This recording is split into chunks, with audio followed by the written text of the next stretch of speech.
I met Marty at University of Iowa, and we were both transfer students, and we were both in the same sorority. Of course, we knew others, the other sorority girls were going. It never occurred to me that that would even be in the realm of possibility.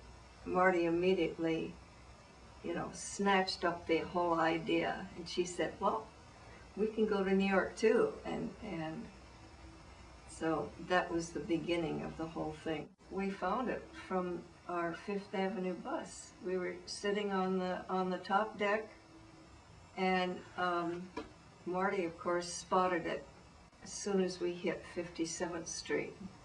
And she says, there's Tiffany. And I thought, well, so what?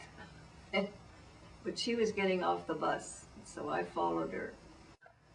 It was so gorgeous. I had never seen anything like it. Of course, the diamonds were just sparkling like they were alive. Dear family, thrilled to pieces. We have the job at Tiffany's. Can you believe it? We'll be the first girls they've ever hired to be pages. Love, Marjorie. P.S. We'll be paid every week. You don't have to worry anymore. 2 years ago, I went back and found it quite a bit different. Of course, when 1945, you realize the war was over in Europe. But at that very same time, this was the worst part of the war in the Pacific. And we kept hearing the newsboys, screaming the headlines about the tremendous casualties. I realized that it was a very unusual summer, and I was always telling people different stories about Tiffany, because a lot of funny things happen, a lot of scary things happen, and very unusual situations develop. And so I,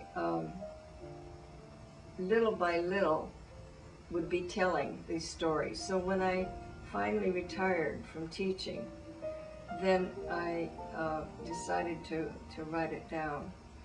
And also, I think by that time I had grandchildren. My grandchildren don't really know what I was like when I was 21, and maybe this might be a way of writing it down so they might know. It was just my fortune that I was with a roommate who just had all the gumption in the world. I think I learned a lot from her. That experience that summer made a huge difference. It shows how a good friend can transform your life.